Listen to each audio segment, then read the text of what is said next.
this camera is rolling. Okay, and we're ready. This is Bernita Reed, and I'm here in San Antonio with Mrs. Dorothy Collins, and I am here on November the 18th, 2017.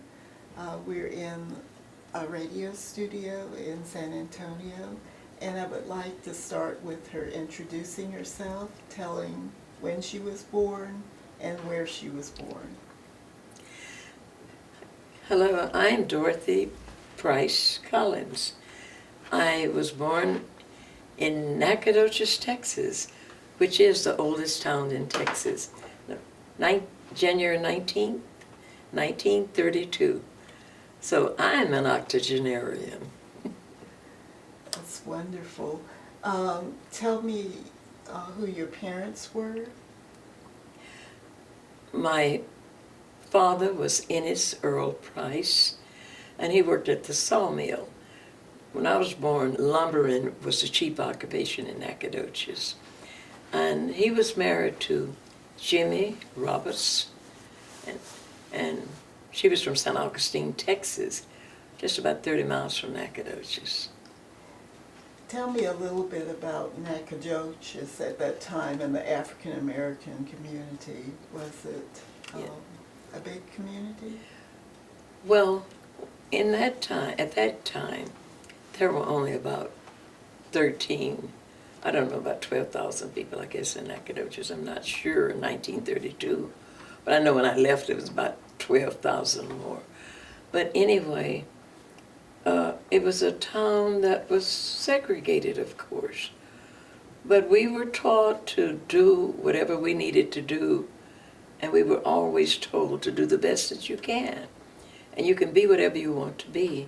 And so we didn't think anything about the segregation until I remember in the 10th grade, my daddy went to the school board, the white school board, and told them that we were tired of getting used textbooks and football helmets and what have you.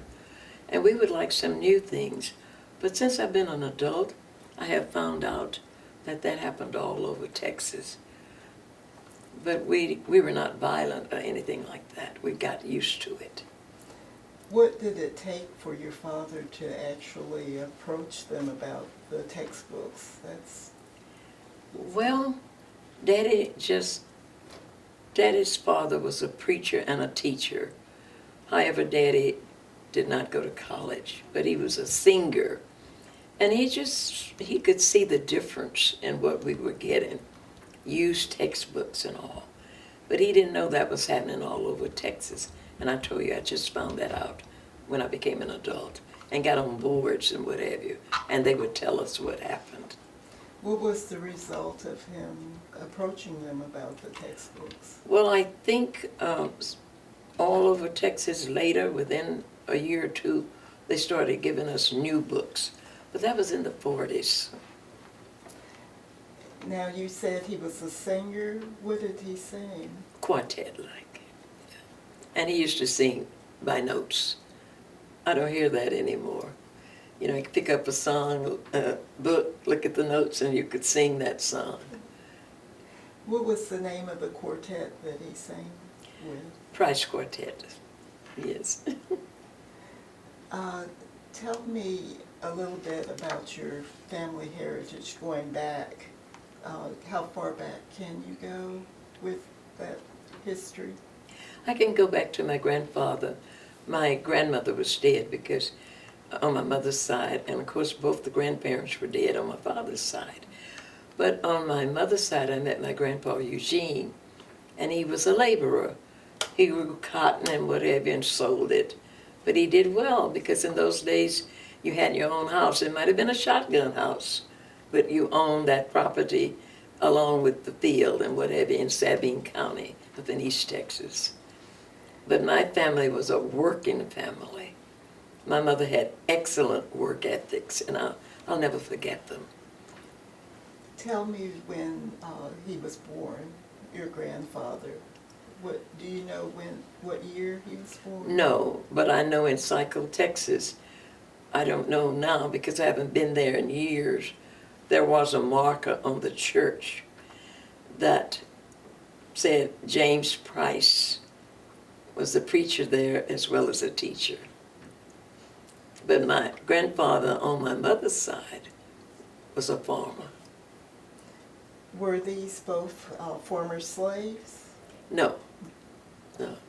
So it was a Yes, little like my bit- dad was born 1900 and mother's born 1910. Do you know anything about well, you probably don't know the slave owners or any No, and I haven't done that research. Is there anything you can tell us about those early years? Any favorite stories about growing up in Nacogdoches? Yes, growing up in Nacogdoches was a wonderful experience. The people there were very kind to us. My mother was a domestic engineer, and so she worked for well-to-do people, and they were kind. I knew that there was prejudice in Nacogdoches, but not with that family, because they loved Mother and would take her with them when they went out of town so that she could take care of the children. But in later years, let me say, my mother decided to go into business for herself, and she was a barbecue lady. So we had Price's Barbecue, but that's just before I left to go to college. Tell me the family your mother worked for. She worked for Mr. Robbie Bell. You've heard of Bell's stores throughout, the United States. Well, the three Bell brothers started in East Texas. And so my mother worked for them. And then she also worked for Mrs. Percy Blunt. She was a cook. And Miss Blunt had a boarding house. My mother was very talented. And they pushed me. They said, Dorothy, we want you to get prepared because opportunities will knock, and we want you to be ready to accept any opportunity. And I think I'll always remember that. So you said she traveled with them? Yes. If they had to go on business trips and whatever, she had to keep the boys. Was that mostly in the U.S.? Yes, in overseas? Texas. Yes. Do you have memories of how you were cared for when your mother had to leave home to travel? That's when she slowed down after I was born. She told me all about that because she wanted to be there with me. And she really pushed me, along with my uncles. I never shall forget them. Do you have other siblings? Yes, I do. One sister living. And of course, she lives in Austin, Texas. Tell me when your siblings were born and what their names are. Okay, I had half sisters and brothers, and we were all close. One was named Oral Price Alexander, then Idabelle Bundage. I had a half-brother named Leroy Price. And to my mother were born Emma Francis, Kendrick, and of course myself, Dorothy Lee. Your mother or your father was married before?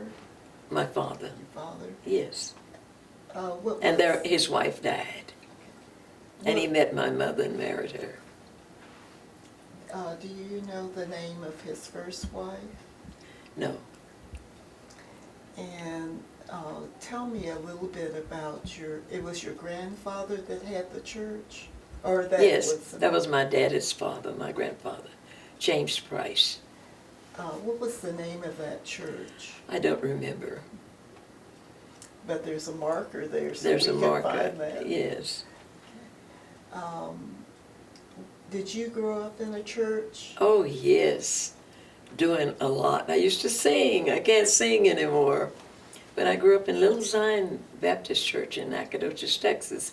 It's on Shawnee Street. But at first it was on the hill just right up from from where it is now.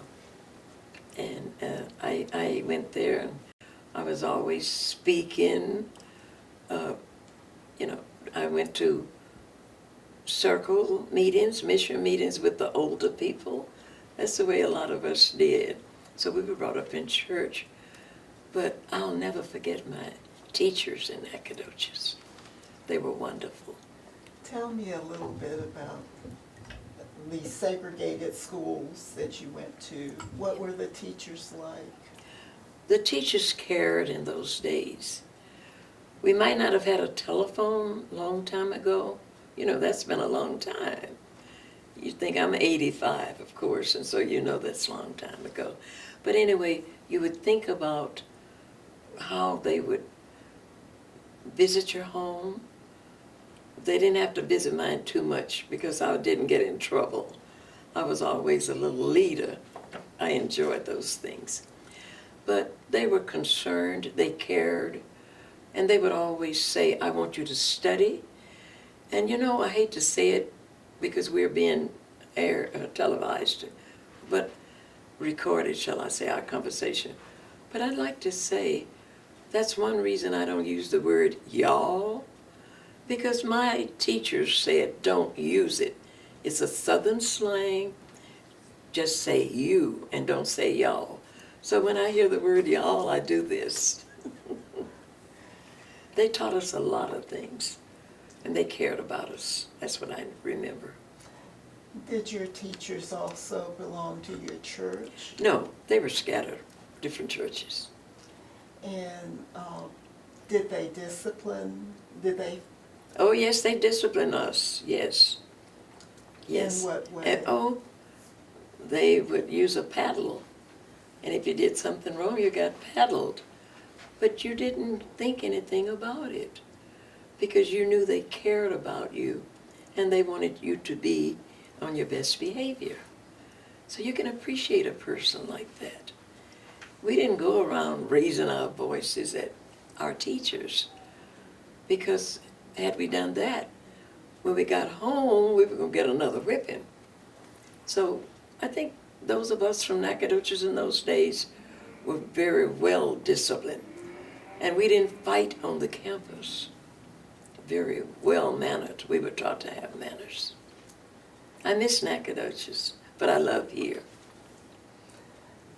Also, did you have a favorite teacher? Yes. What was Her name it? was Alma Curl, my 6th grade teacher. What did she But all of teach? my teachers were good. I liked all of my teachers. But that was my favorite because she followed me all the way through high school and college. Yes. She was so glad that I was going to college because she was wondering how were they going to send me to college on the salary they made. But in those days, it only cost $50 to enter one semester because you had to pay for a room and board. But we made it. And we made it by the help of God and with other people helping us. Were you one of the first African Americans to go to college in your area? Oh, no. Many of our people went, even some of my cousins and all, went to Texas College. That's in Tyler, Texas. Went to Butler College, which was a Baptist school. Bishop, Mary Ellen, which was in Quartet, Texas. No, it was instilled in us that we must get a good education. What was the name of your schools that you went to? E.J. Campbell High School. How about your earlier education? It's still E.J. Campbell. They had elementary, junior high, and high school, all on the same campus. But we had a lot of rooms and different sections. And everybody who went to high school in Nacogdoches had to take agriculture because in that area, the chief occupation was lumbering.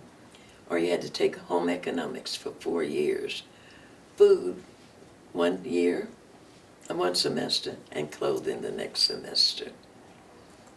And as far as the area being agricultural, what did they grow in that area? Everything. mostly cotton, but they grew everything. Was there any racial incident that you remember from that time period? Oh, yes. Tell me about that. We had, I don't want to call his name, but we had It's a okay. policeman. His name was Roebuck.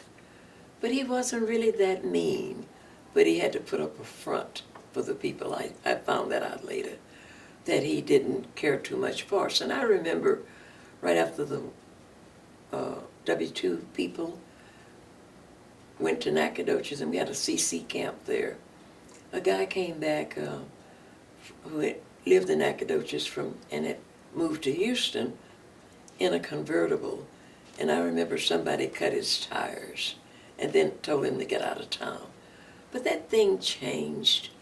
Oh, it's just beautiful in Nacogdoches now. I've even been back to evaluate the teacher education program at Stephen F. Austin University. And of course they said they were proud of me because I was from Nacogdoches.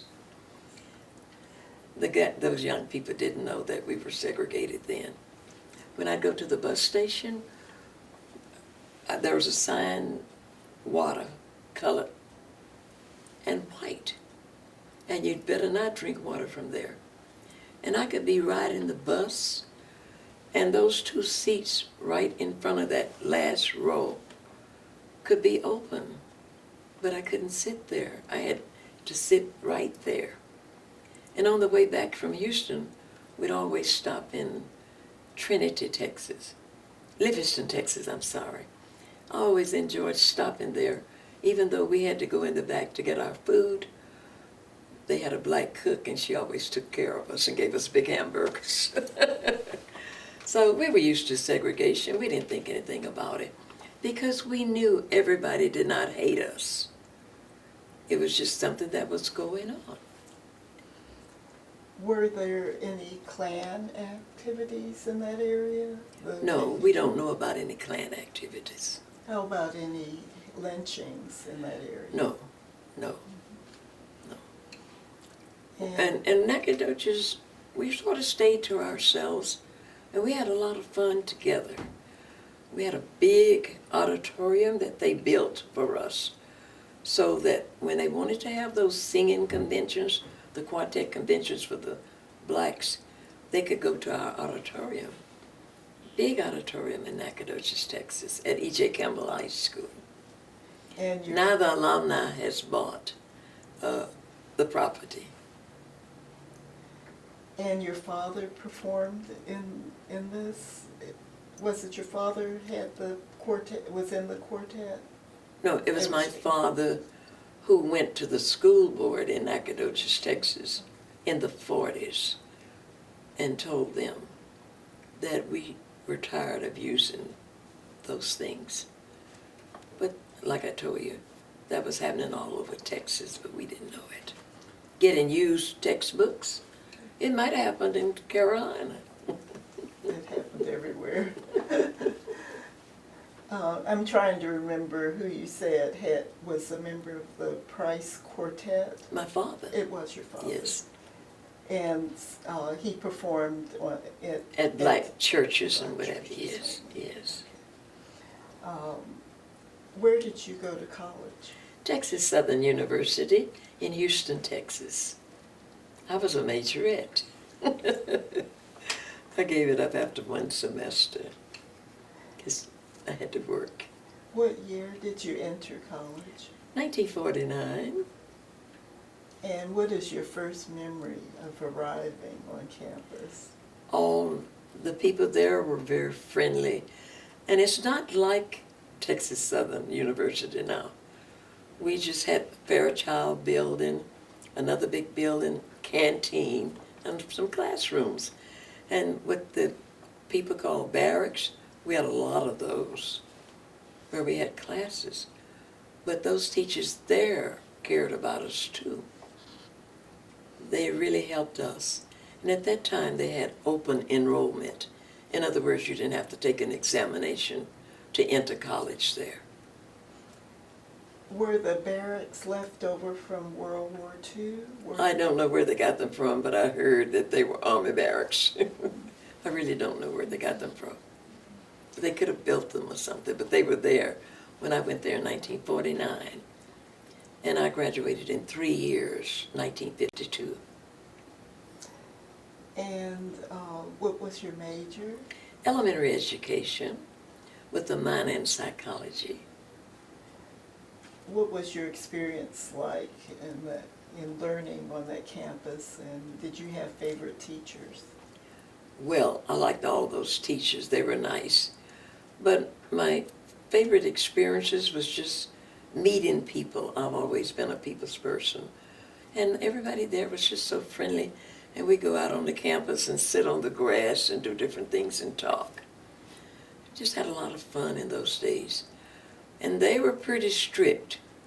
You had to study, because they didn't want to just let you out of school and you didn't know anything. So that led me to getting my degree, stayed there 3 years, then came to San Antonio in 1955. Now, you said you were a majorette, so what was your extracurricular activity? Just a in high twirler, school? just a twirler. And I was only that 1 year.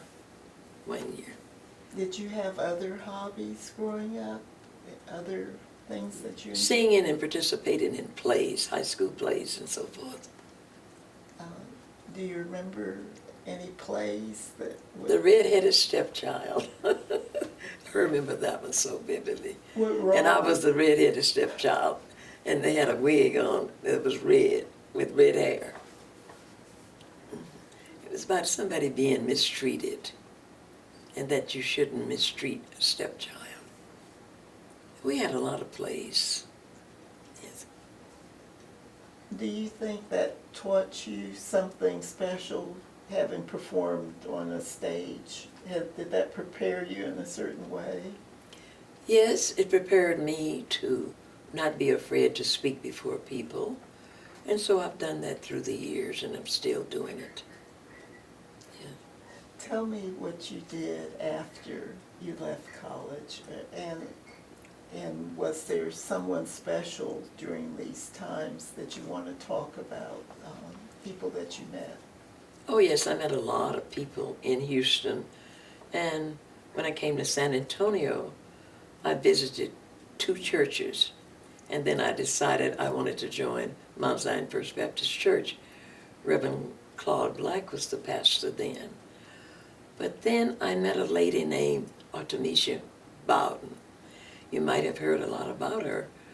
She started St. Philip's Junior College. But anyway, we won't talk about that. But she took me to introduce me to the personnel director in the San Antonio Independent School District, and then to Edgewood District. And she said, I've never brought anybody here and asked and recommended them for a teaching position. But this young lady came here from Houston with high recommendations, and I'd like for you to hire her. I was hired in the Edgewood District, and I stayed there 38 years with wonderful experiences. I was one of the first teachers in 1963 to integrate the teaching profession. I've been on the State Board of Examiners for Teacher Education. I've served as chairman of an evaluation team to Hardin-Simmons University in Abilene, Texas. So I've had a lot of experiences. First president of a teachers group, and they had about a little over 1,000 members. Yes. What do you think prepared you so well for this role? My teachers in Nacogdoches, Texas. I was always doing something there. And they stayed with me and behind me. Whether you were poor or not, they cared about you. And I didn't know I was poor.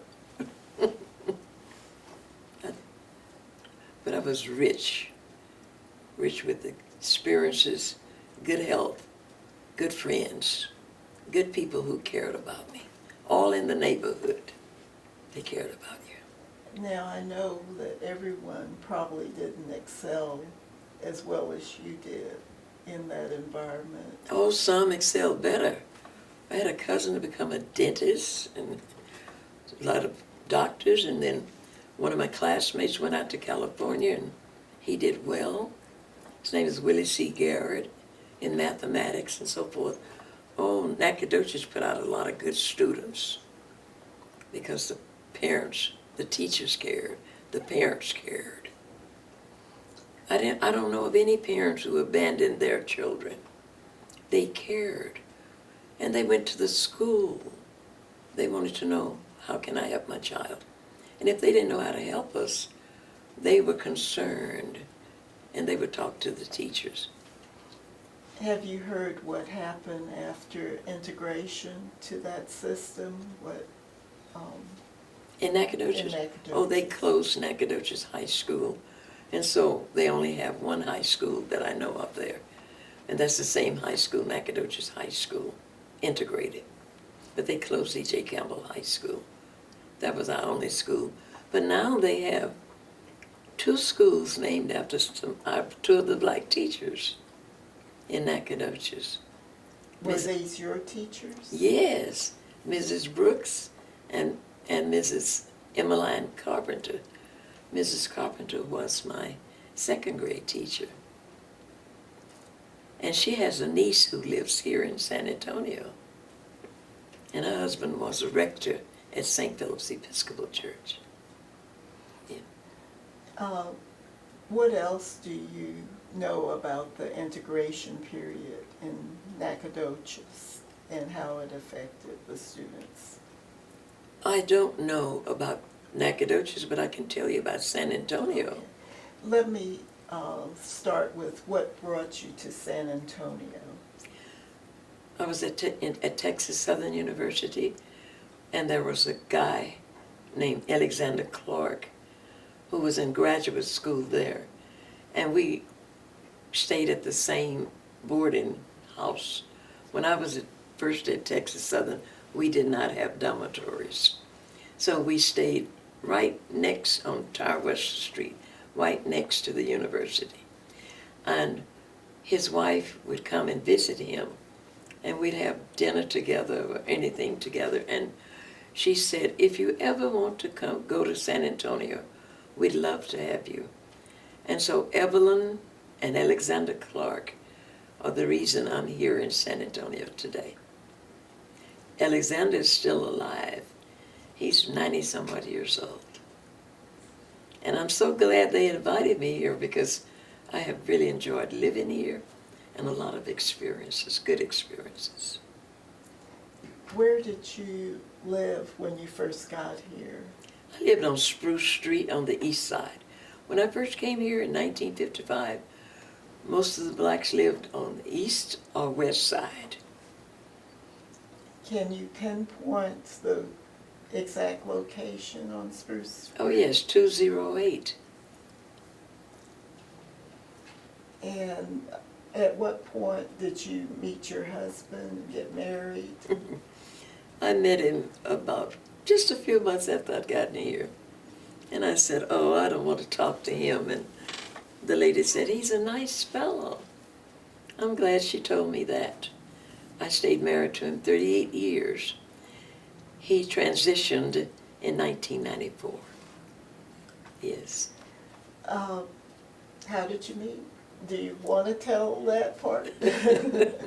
I don't think so. That's fine. That's okay. What did your husband do? I tell people my husband was a mixologist, and that means he was a bartender. But he wasn't an alcoholic. That was his job at Kelly Air Force Base at the Officers Club. And he was a fine fellow. He was a college graduate from Houston-Tillotson over in Austin. And at that time it was Tillotson. But he could make more money tending the bar at Kelly Officers Club than teaching. And he was going to have to be a coach, and so he decided that he'd rather work at Kelly Air Force Base. So he worked there 38 years. And when he retired, they had a Sam Collins Day. And they did a big stories in the Air Force Times. So it went all over the United States. What was the date of your marriage? April 24th, 1956.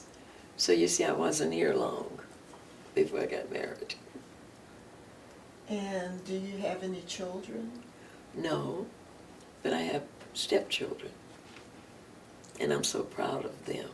What are their names? Okay, the one that I'm going to tell you about, I just love him. His name is Thomas James Patterson, Jr. He is a lawyer, but he works for the city in Fort Worth, Texas. And of course, he's what we call a lobbyist. So he's always over in Austin and in Washington, D.C. His wife is also a lawyer. My stepson, that I'm very fond of, lives in Lubbock, Texas. And he was the first African-American city councilman in Lubbock, Texas. And he stayed there 20 years. He had a stroke and he had to stop. So if you go to Lubbock, you know about T.J. Patterson, because they have a library named after him, and they have something else named after him there. T.J. Patterson. How young were they when you took over the role of mother? They didn't live with me, but they don't call me stepmother or step-grandmother.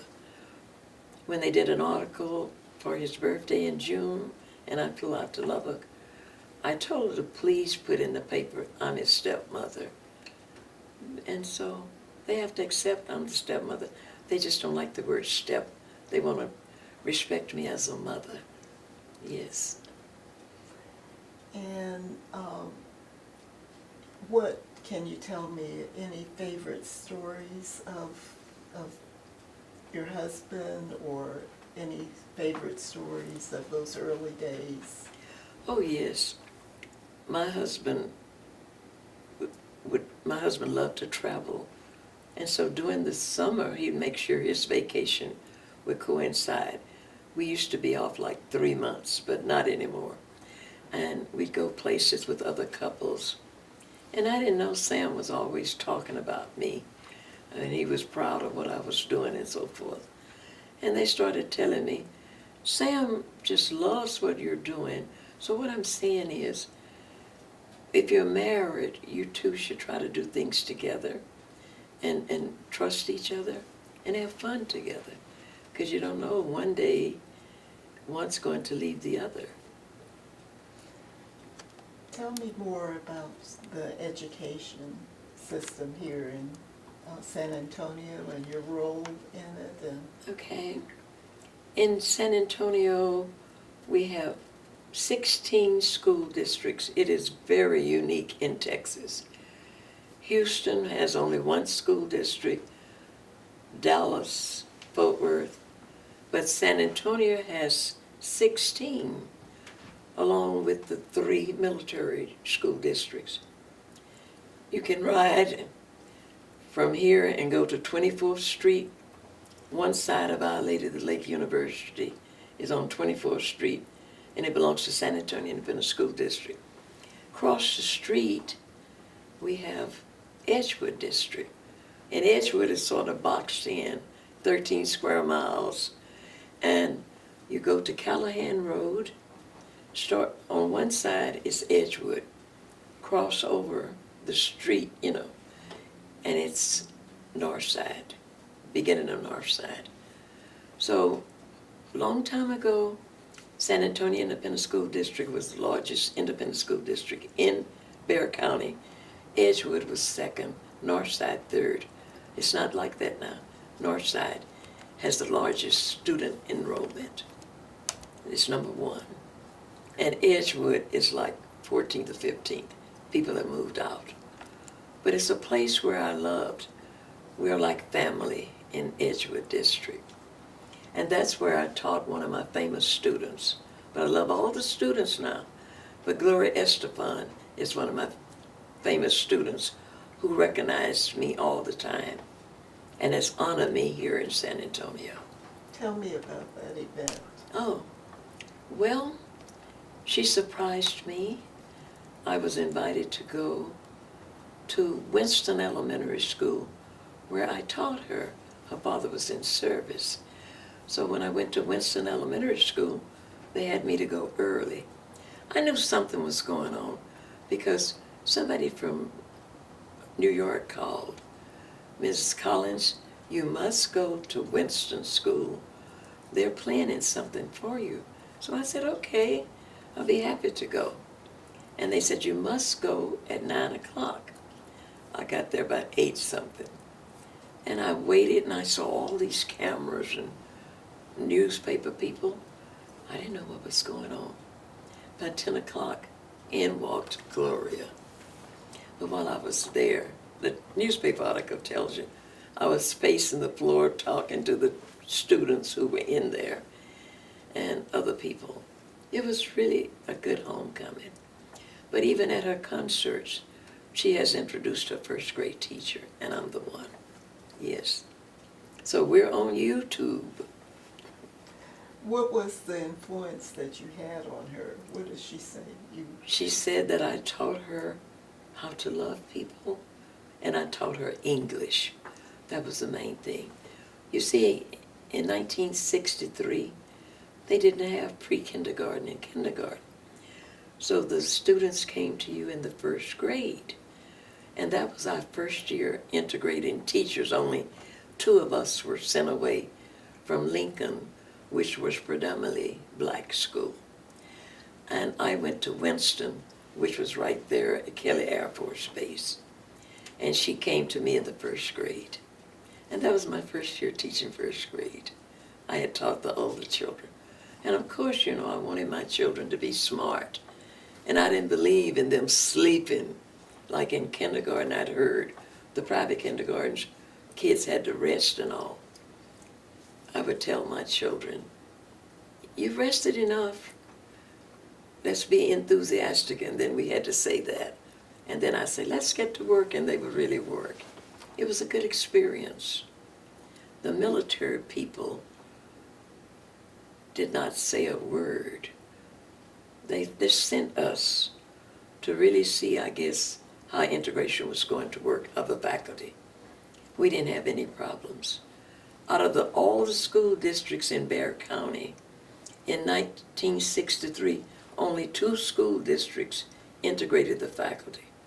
So in the San Antonio Independent School District, they sent 4 African American teachers to 4 different schools, and 1 Anglo to Wheatley High School. And of course in Edgewood District, they sent Gladys James to Roosevelt High School, and they sent me to Winston. And I stayed there until I was taken out of the classroom, and I became a counselor vice principal for 2 years at a middle school. And then there were openings, and I applied for principalship. And I got something funny to tell you. In the interview, school board member asked, "Can you speak Spanish?" "Not but well." I said, "Paquita." He said, "Well, why do you want to go? All of our schools are predominantly Hispanic." I said, "You know what? The President of the United States cannot speak all languages, but he has people that he can ask or can hire to assist him to communicate with those people. I would not be a principal without having a good bilingual secretary." And I said, "She must speak English fluently. I know that. And I can tell if she's speaking Spanish to the parents." Later they told me that when I left out of there, they had a big laugh. They said, "She's so sure of herself, we're going to send her to Edgewood Elementary School." So I was the first African American in Bexar County to be principal of a non-black school. I don't brag about that because children are children, and love has no color. So that's why I've been successful all these years. Tell me what your first day was like when you first went to as principal, or as when you first went as a teacher. When I first went as a teacher in 1963, it was just another school day. And you know, we can get along with anybody. So the first school day, we were hugging the children and welcoming them. Didn't anybody say anything? But I've been told now you don't hug the children. But in those days, we could embrace them. And so we still do it. They're grown, a lot of them who are still here. And they see me and they'll come up and they'll hug. Yes. Do you have any negative experiences from those days? I didn't have any. And I'm not kidding you.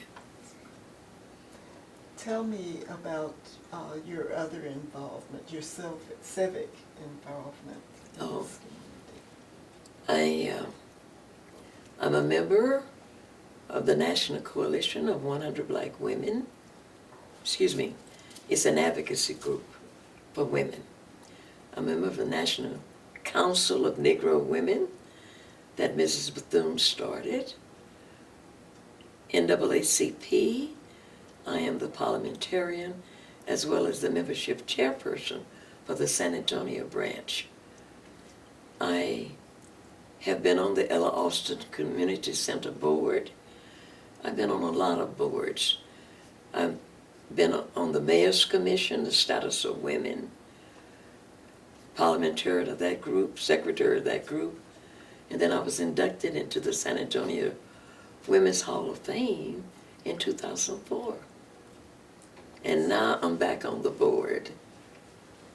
And your involvement now with SAAACAM, and what do you hope to see going forward with this community? I am just so excited that we are getting a museum for African Americans, because I have visited 2 museums, and so San Antonio is getting one. And it's my prayer, my wish, that some person who owns a real nice building would give them the building. And I'm just very proud that I was asked to come for this interview. It's very exciting.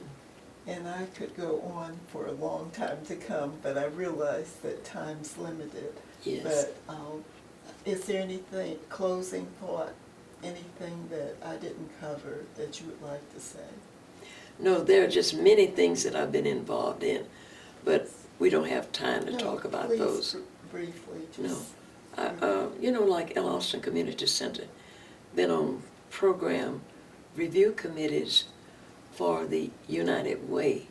So I've just done a lot of things. And I hate to say but I enjoy doing them.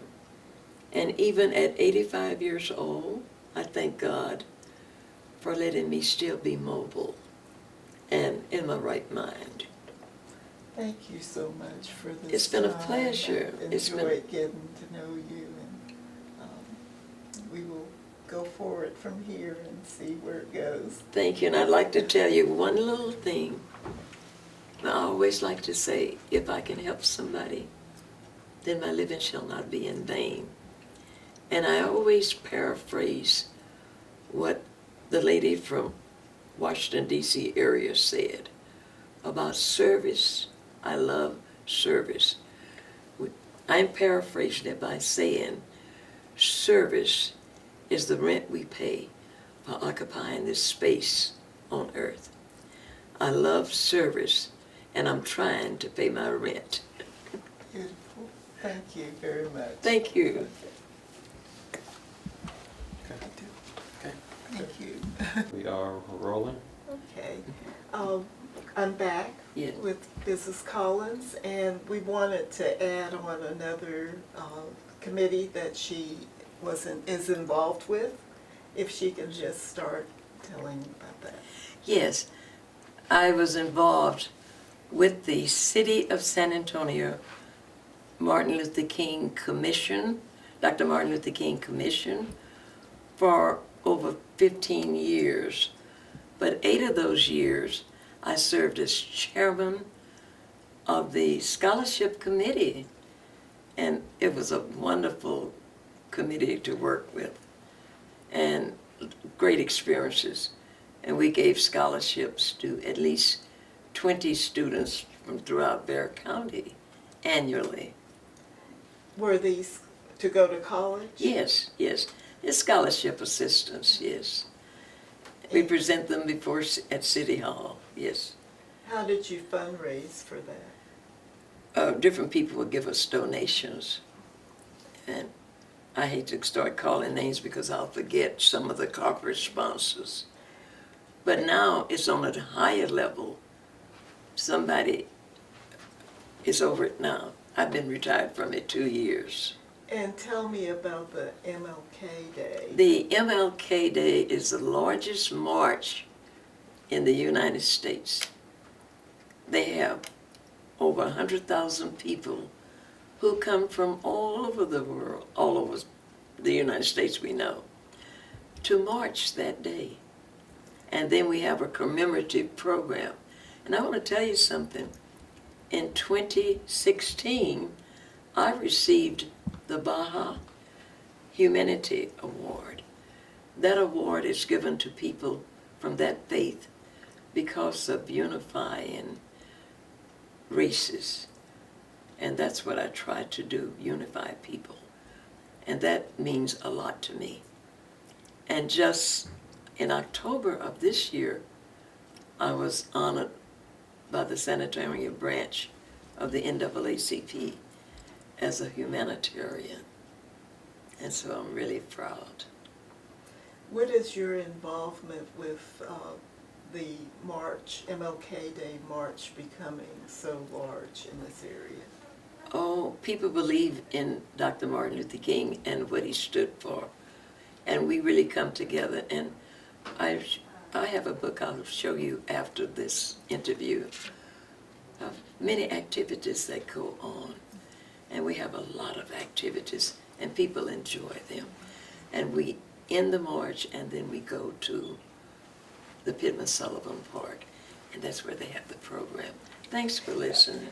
One final thing is we see this wonderful Reader's Digest from before with, what year was this? About Gloria Estefan. 2007. 2007. And you're proud of that. Yes, I'm in the Reader's Digest here, and she talked about me as being her favorite teacher, and someone had a lot of influence on her life because she came here. You know, she was from Cuba, and then they went to Miami and then came here, and I taught her English. And she said, I taught her love. You have to read it, it's real interesting. Thank you. Thank you very much. I think we needed to get that. Pick that up right there. Okay, I will. Okay, I will. all right. Whenever they, I can always get my other things together.